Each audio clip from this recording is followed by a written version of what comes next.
In today's photo deconstruction, I'm going to show you how I use a scrim and bounce light to light multiple subjects in a scene for a fashion editorial. One of the things that I love about my job is that I'm constantly working with talented artists, and they bring me inspiration. So a hairstylist and makeup artist will show me inspiration that will spark an idea for a beauty shoot, or a wardrobe stylist will show me a stunning gown, and all of a sudden I'll have an idea for an editorial based off of that. And so I love working with talented artists because they keep me going, they keep me inspired, they keep me exploring. And I'm really lucky to be able to work with extremely talented people. And so one of those people, Mark, is a hairstylist and makeup artist, but he is also a painter. And he's actually the inspiration behind this shot and the entire editorial that appeared in Fatty magazine. So the concept of the editorial was that Mark would paint several different canvases. And those canvases each would have a different color scheme or a concept behind them. And then in my photograph, the colors or the ideas behind his paintings would be reflected in the content of the model's clothing or expression or action that they were completing in the photograph itself. So for example, as you can see in this shot, the subjects are both wearing red dresses, and then one of the models is painting a subject in a red dress. So I really like it because it's an idea reflecting upon itself, and it features Mark's talents not only in the hair and makeup, but also in the painting. So it was a really cool concept and great way for me to shine a light onto one of the many talented people that I have the pleasure of working with. Now, one of the things I find challenging is creating very even lighting across the scene that isn't boring. Because it's, one thing to just throw one light across the scene far away, kind of evenly light people, but it's another to have even lighting that has depth, a little dimension, interest. And another goal for this shoot was to make the images look somewhat painterly, since the photographs, of course, are inspired by the ideas of painting. So I had several things that I needed to achieve with my lighting. And so I want to take you behind the scenes so you can see the solution I came up with. Let's start with the entire set, the scene that I'm working with here. I used 3 canvas backgrounds, placing one in the back and 2 at an angle on either side to give me the wide field of view I needed in order to be able to capture multiple dresses full length and a scene and having someone painting. I wouldn't have been able to fit this on a single 9-foot canvas background. So instead here I'm working with something more like 17 feet of width, which was really important for the way I was shooting this. Usually I do not need that much space, so I had to come up with a solution, which was layering several of these canvas backgrounds, and they're made by Gravity Backdrops. I love them, great company, really good product, and it's nice for creating these kind of timeless scenes without a huge expense. Okay, so now that I have this scene set up, I had to figure out what I could do to light the scene evenly, have light on both of our subjects and the painting. And so that's where the scrim comes into play.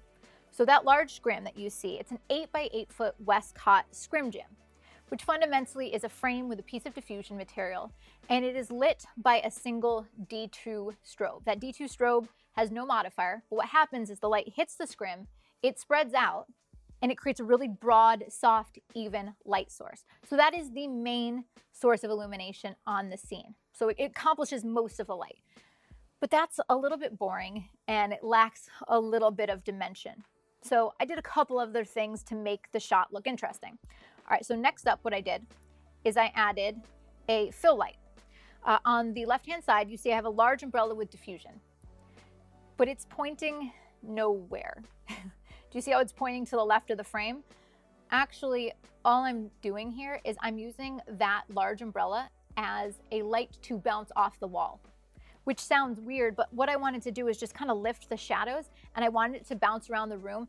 Basically, I wanted the light to look a little bit more natural, have a little bit more fill. When I added a strobe, it like straight on pointed at the subjects, it had too much directionality, it had too much contrast to it.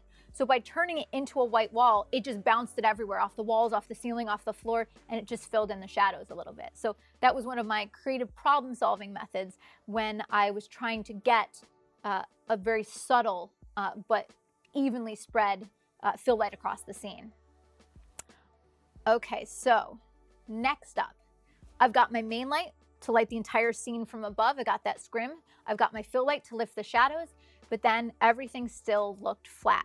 So what I have here is I added 2 more strobes, one to light the subject's face and the other to act as a rim light from the back. So the main light, you can see it over here on the right-hand side. It is a 5-degree grid, which basically is a concentrated light. What I did in this scene is I varied the position of that main light from the subject on the left to the subject on the right. Basically, I would vary it between the two to see who I wanted to draw more attention to. It is very, very, very subtle. If I didn't tell you it's there, you wouldn't know it's there. All it does is lighten up the faces by like a third of a stop, maybe a half of a stop, just add a little bit more contrast so I could direct the eye to whomever I wanted to draw attention to. Now, the next light is that rim light background light, and you can barely see it peeking over the top of the background here. It is a 20-degree grid. Now, that light is peeking over the background, and I'm using it to light the hair and the profile of the subject on the left. You'll see that it looks a little bit hazy. There's a little bit of glow around it. Well, that's because I was using haze machine. So a haze machine, what it does is it puts like these little particulates in the air so that when light hits it, especially from behind, you get beams of light. In this case, instead of using a fog machine, it actually worked a lot better. I didn't want it to look like smoke. I wanted it to just flare out the light a tiny bit, which would make it more painterly. Similarly, whenever I do images that are meant to look painterly, adding a haze machine, it does something with the tones and the colors where it kind of blends them together. It makes it smoother. It makes it look more like a painting. So anytime someone says to me, hey, we're gonna do something that looks like a painting, I grab that haze machine like every single time. So as you can see, we have 4 different strobes working here. A main light from above as a scrim, kind of just lighting the scene. An umbrella to the left, bouncing off a wall, filling in the shadows. I have a 5-degree grid pointing at one of the subject's face to give a little more pop and contrast. And then that final 20-degree grid from behind, giving myself a little bit of haze and a little bit of rim light to the subject on the left. So there is a bunch going on here, but each light has a job. All right, so what did all of this light do straight out of camera? Well, let me show you. To be honest, it looks flat, but it was supposed to. And the reason that this is sometimes good is if you understand color grading. Color grading a flat image allows me to really push and pull, because if the highlights aren't too overexposed and the shadows aren't too dark, well, then what I can do after the fact is add in contrast, add in color. But if it's already super saturated, it's already super contrasty, it's hard to push and pull it. So this image looks pretty flat, but this is actually not what I was shooting or what I was envisioning as I was shooting. I was shooting tethered. So as I am taking the photographs, this is a little bit more in line with what I'm seeing. Now that, I think, looks a lot more cinematic, a lot more painterly, a lot more interesting. So what I did fundamentally is I heavily desaturated the photograph, pulled out a lot of the color so it makes it muted. Then what I did is I added a lot of contrast. And then lastly, I added a lot of blue to the shadows. So here, before and after, that's what I was able to accomplish there. All right, so just by the way, in case you didn't notice, do you see where the 5-degree grid is pointed in this particular shot? Remember how I said a little more pop and contrast to the face? In this case, it is pointed to the subject on the right. You can see she's just a little bit brighter on her face and torso. And that rim light on the left-hand side, it's flaring out. And you see how it's kissing just the top and profile of the subject on the left of her face.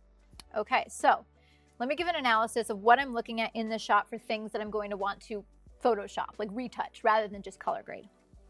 Okay, obviously, I'm going to need to fill in the top of the photograph where the backgrounds end. I was just at a little bit too low of an angle and I could see the top. No big deal. I can simply select the backgrounds, kind of transform or raise them up. And then I can see my stands in the bottom left and right hand corner. No problem, I can fill that in. So I think I may want to haze out the light in the top left hand corner a little bit more. And I really think the only other major thing is the paint bucket in the bottom right.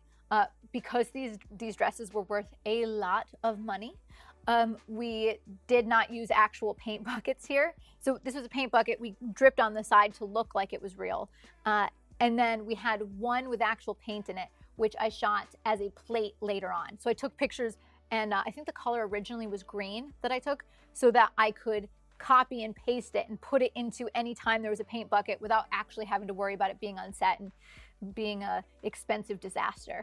So let's take a look at what the retouch shot looks like. So here's what I ended up doing. You can see that the background went up a little bit. You can see that I filled in the paint bucket. And then I did also darken down the white of the canvas a little bit because there's nothing else in the photograph that was pure white. And so it worked to tone it down just a bit.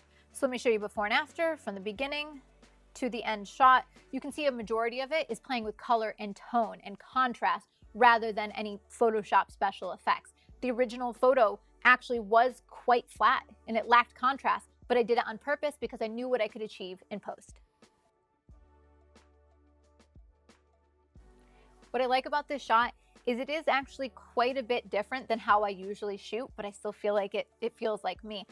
I seldom have such storytelling narrative parts of my imagery, but I think it adds a little something extra, and I really like it. I think it's very successful. And of course, it's great because I worked with talented people who helped make this image so strong. So if you want to see the gear used in the making of this image, be sure to check out the links in the description below or visit adorama.com. And of course, I think you'll definitely want to subscribe because I have a lot more content just like this coming your way. See you next time.